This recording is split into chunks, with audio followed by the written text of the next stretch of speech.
Good evening and welcome to Africa News Network First Fast Live. My name is Cindy Mabi. It's really good to have you. Thanks for joining us. Our top story this half hour: former African National Congress Member of Parliament, Feki Mentor, creates a storm on social media. Mentor says Minister of Finance Malusi Gigaba is her target. She questions Gigaba's birth and origin in a Facebook post, then labels him as a Zimbabwean citizen. And after Feki Mentor's post, Gigaba's ministerial spokesperson Maihlome Chwete says Mentor should not continue being quoted as a credible source. Chwete says a Feki Mentor had previously said the minister signed a nuclear deal before his appointment as finance minister, which turned out to be factually incorrect. Finance Minister spokesperson Maihlome Chwete says, according to Mentor, the Finance Minister's original surname is Gigamba and not Gigaba as known. In another post, she refers to Gigaba as a Zimbabwean minister. And Minister Gigaba's spokesperson Maihlome Chwete says it was irresponsible of a former member of parliament to make comments that fuel xenophobia and expose her ignorance. He says next week she will say the minister is an extraterrestrial being.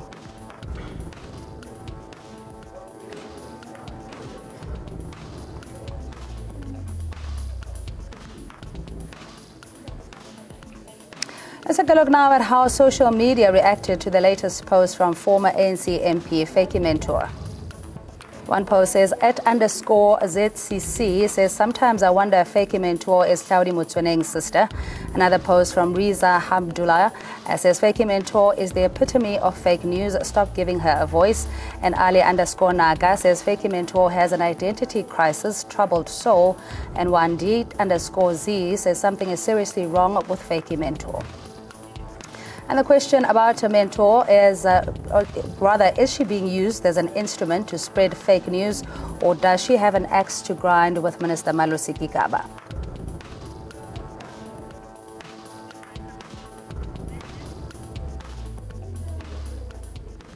As always, the lines are open 011-542-2186.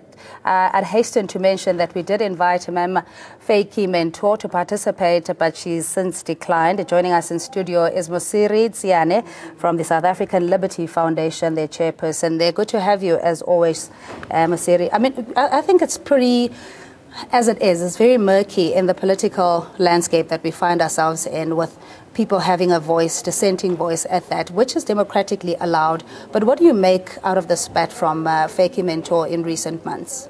Well, I think it's all has to do much with the 2017 election of the ANC leadership, and above all, it has much to do with preferred leaders or preferred minister. In this regard, the minister in the office of Treasury. The only thing we can assume is that these are not just innocent, and you can't brush it aside and say that this is a genuine South Africa who has an interest of South Africa at heart. But how do you make sure that at all times you take leaders from whatever position that they are, roll in them, mud them, say whatever you feel like, and in the name of so-called freedom of speech? Surely we should be in a position to say when our leaders are at fault, we talk about it, but not at any given moment in time.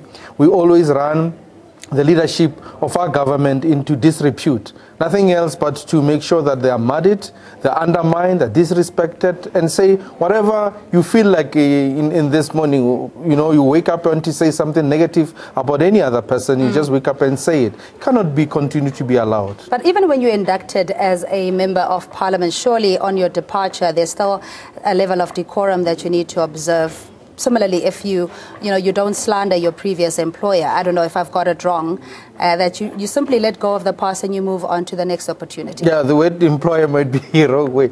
I don't think that she was employed. I think she was deployed.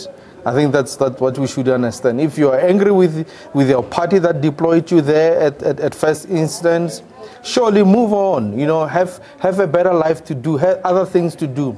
Stop having grudges and come and reflect them on the national sphere. Mud as much as you can any other leadership that is there. I think that's what we see now, or that what one can see is that she's a reflection of a bitterness or somebody who is stuck, who can't move on with their own lives. That's what you can assume about this person. Yeah, but I mean, there's obviously others that appreciate the sacrifices that she's made in the ANC, being a career stalwart, sacrifice her youth, etc. That can't just be thrown out with the bathwater, the baby being thrown out with the bathwater. But what we're seeing currently, I mean, she started off as a whistleblower. We know about the allegations around Gupta's offering her a position as public minister. Or you know, that in itself hasn't been proven. And then we saw her in court saying if she knew that President Jacob Zuma would have the opportunity to interrogate her, she might have deposed differently. So there are a number of inconsistencies that we're dealing with here. Is she still regarded as a whistleblower, or do you think she's slowly degrading that credibility? I think she is. One can say that she's really degrading that credibility that he has. Listen, many people have fought for South Africans' liberty. There are those who even never made it to parliament. There are those who contributed too much to our freedom. But some are out there who've never even seen the light of the fruits of democracy. Some are still freedom fighters who even are fighting for an RDP house, for heaven's sake. Now, in this instance, you have somebody else who thinks that because of like I said initially, that this is nothing else but a 2017 battle of the ANC. Mud this kind of leadership as possible. Make sure that they themselves are not to be seen as credible leaders. Have anything to say about them. And if you are able to do that and stand up and continue to say something negative about the president, make allegations about the Guptas, you are therefore will have an attention of South Africans because you've made mention of these people that have an attraction in the word that they are corrupt. That is what is perceived here. All right, let's take callers. Gilbert, good evening to you, and Seppo, we see you as well. Thanks for joining ANN 7 Prime. What is your question or comment? Good day, how are you? I'm very well. How are you? Fine, thank you. My comment that it's not always when a person tells lies. Maybe she knows because she's been working with the guy, actually. You know, it's not like every time you can speak something, it's always untrue about a person, including all the issues regarding to, as another person said, that about the Guptas or whatsoever, everything, including this whole issue. I believe maybe sometimes she might be telling the truth that Minister Gigaba is a Zimbabwean. All right, Seppo, you and I are none the wiser, but the ministry has denied that claim. But thanks for your call. Sorry, that's Gilbert. Seppo is next. Good evening to you. Hi, Seppo. How are you? I'm very well. How are you? Okay, that's me, Gilbert. I'm sure the guy was Seppo. All right, so I swapped them around. My apologies. Okay. What I'm going to say is what the lady is saying. What the lady is saying is really baseless. Because I am a Zimbabwean myself, and this name that she's claiming that Malusi Gaba is not a Zimbabwean name. In all languages, whether it is Shona, Lebele, Tonga, Venda, Tangani, or any other Zimbabwean language, it's not there. All right. If maybe she said that maybe you was called Gigamba, yes, that is Shona. Or Chigaba, that is Shona. But Gigamba is not a Shona word or a Zimbabwean word at all. I'm sure she's just a bitter person who was just kicked out of the ANC. That's all. All right, much appreciated, Gilbert, saying that Gigamba doesn't exist in the Zimbabwean culture or ethnic groups all around. We're joined by Botsang Muilwa, political analyst, Walter Lukuleni as PAC Secretary for Publicity. We did invite Ma'am Feki Mentor, whom I'm associated with through a mutual friend. So I really wish that you would pick up the call and explain exactly why these she finds the need to have to post often very malicious comments, if you like, because of lack of evidence. It does seem that it's now become personal. Botsang, I'll start with you. Well, good evening, Cindy, and good evening to the N7 viewers. It is actually a sad state of affairs. It's a sad tale that colonialism, neo-colonialism, and brainwashing of black people, African people, it has come to an extent that a whole member of the African National Congress that I regard as a senior member, a former MP who has struggled and lived with fellow comrades within the ANC can stand up and make such allegations, even if, and this is where I come from, Cindy, even if Malusi Gigaba was a Zimbabwean, which is not true, what does it have to do with where we are as a country today? We all know that most of our parents, most of our grandparents went into exile. Some of the kids were born in exile. Some families, even the founder, Chief Albert Luthuli himself of the African National Congress. There's historical records that these people are not South Africans, but we should recall as a nation that these borders were created by the colonialists. That's why I started by saying, you know, this colonial mentality, how many more people within the African National Congress or the greater former liberation movements were born in exile can trace their roots somewhere else except in this colonially created country named South Africa. And a person who was an MP for all these years, why did she keep quiet when she was an MP? When Malusi Gigaba was elected into that position, she could have picked her hand up at that time and say, but sorry, Mr. President Mbeki or President Zuma, this man does not qualify to be in that position because he's not a South African. Yeah, why didn't she do that? You're not given a personal agency, though, because it's by nature of being deployed. So I don't think even if she felt that she was sidelined, you know, that she would have been able to object. Well, it is also irrelevant. It doesn't. You don't have to be born in South Africa to can become a political office bearer, except the head of state in this country. But what I'm saying also is it's a sad state of affairs, Cindy, because you know, we are trying as a nation, we are trying as an African nation from Cape to Cairo to try and say the people of this continent were dislocated, were divided by colonial and racism rules. And the very same people who are supposed to be the custodian of reversing that process and uniting the continent, they are coming with such silly statement. I regard this as a very silly statement. All right, let's take a caller. Brian in Katlehong, good evening to you. And Paul and Zipporah, thanks for your patience. Hi, Brian. Hi, Cindy. Good evening. Good evening. Yes, Cindy. Today, thank you again for taking my call once more again. You're today. welcome. Yeah, Cindy, I'm going to be brief.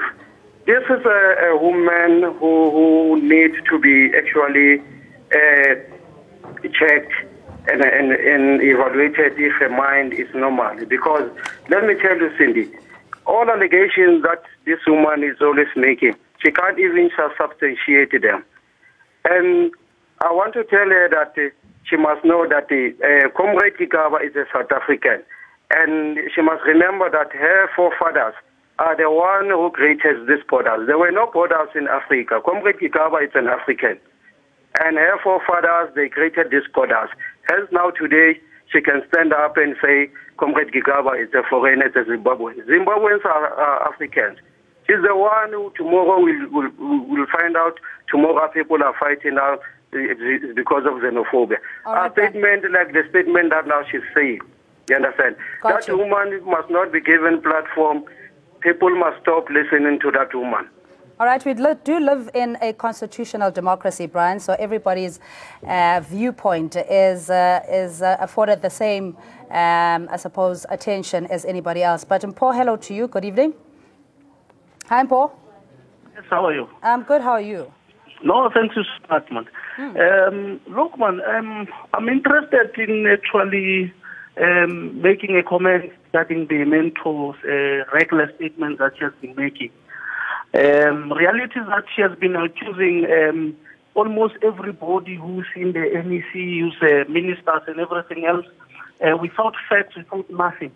And I think it's high time that really we look into this woman in particular as to who are his sponsors in this particular instance. I mean, if you attack the treasury, you are definitely attacking the country, and she's actually consistently attacking Malusi Gigaba without facts, without nothing.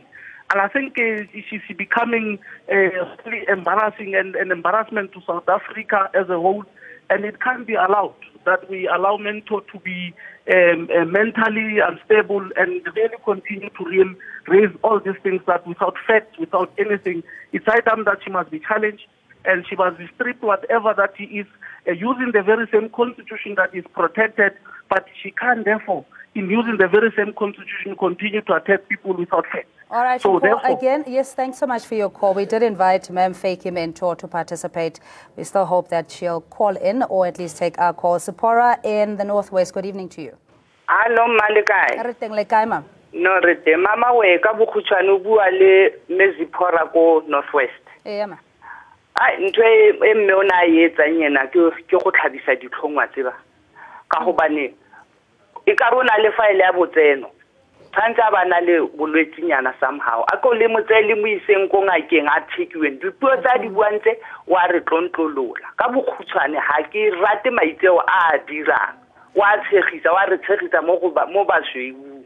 All right, Ma'am Zipora Lebogile Tata. Ma'am Zipora saying that there is a case for a psychological evaluation for Ma'am Fakey Mentor and that her behavior is loosely translated embarrassing and unbecoming. Walter Lukuleni, just your response from the caller so far. In fact, I want to go back to Tsepo. He said there may be some merit to the claims that Ma'am Fakey Mentor had made, being a whistleblower initially. She's been on various other platforms, emphatically bemoaning the fact that she had been approached and wanting to depose as well in the evidence of state capture. What is your reaction to all of this?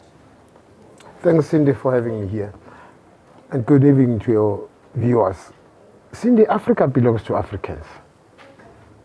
These borders are artificial.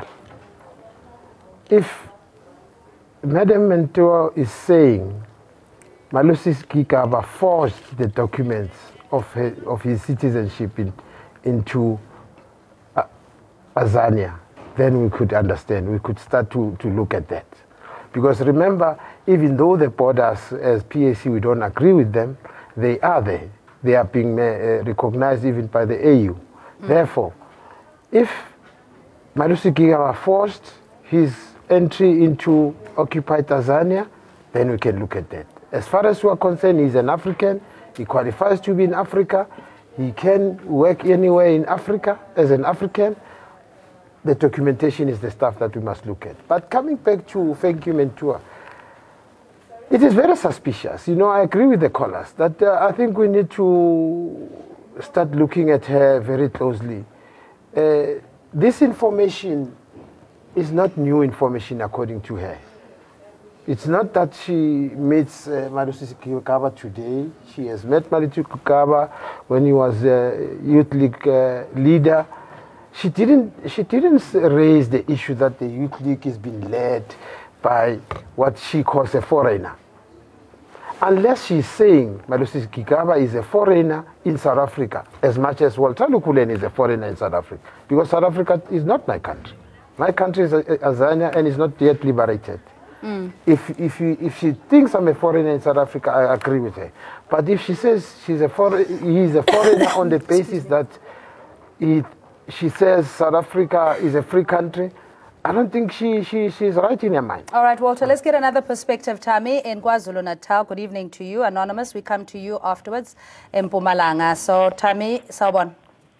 Yeah, good evening, Cindy. How are you? I'm very well. How are you? I'm good. Thank you for taking my call. Listen, I'm getting very worried about these people all the time. When the focus was on Zuma, all the energy of the opposition parties was on Zuma. This lady, Imed, was saying things about Zuma. Now the opposition are focusing on Gigaba. She comes again, saying things about her, about him. There's more than what meets the eye here. And I think she has struck the deal with the opposition, not just her, but the likes of Trevor Manuel, the likes of Pravin and others. I think these people are working very closely with the opposition because they are just coming up with things that you don't know where they get them from.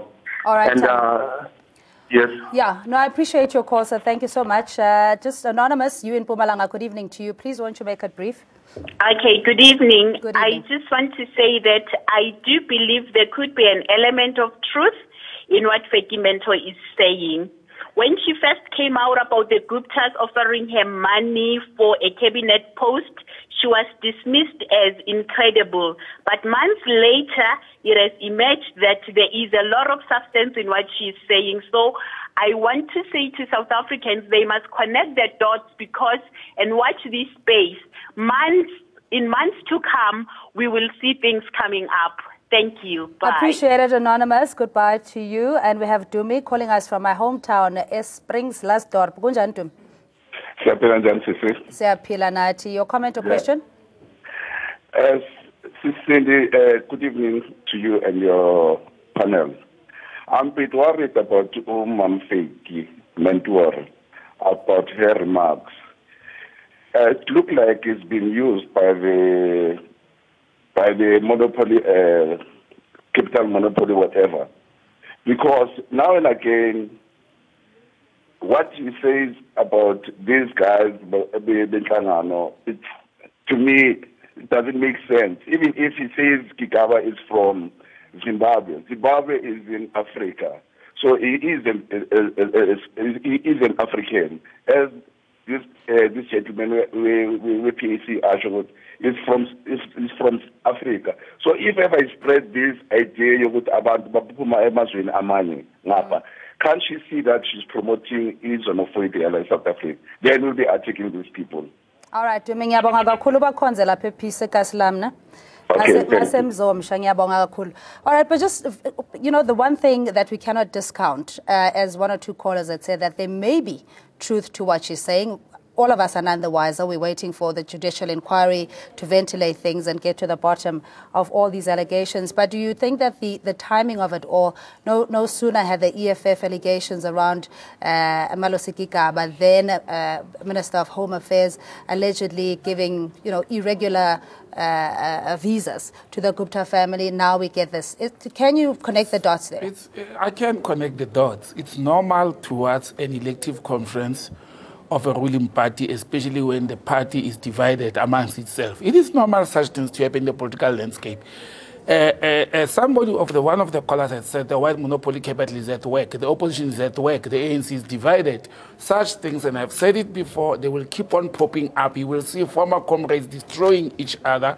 You will see people who are bitter because they were left out in some positions of deployment by the ruling party coming out showing their bitterness and anger. This is all normal, but we should be very factual and say to the people of this country, we should be able to weigh rumors and gossips. If I weigh such matters, Cindy, to say one of the ministers who's a born and bred child of this country, that testimonies can come from former leaders of the ANC, and you come up with such a minor thing without credible things that can discredit What would she stand person. to gain, though? What would she stand to gain with all these Confusing the people.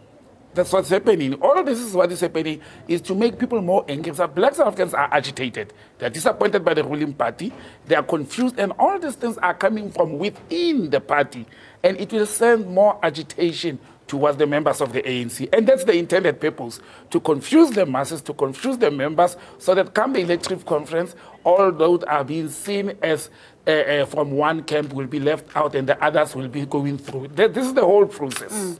Do you think there's maybe the scars from Polokwane 2007 or a certain camps, if you like, that still exist in the faction in the ANC that is playing itself out in the public domain? Well, there's two factors.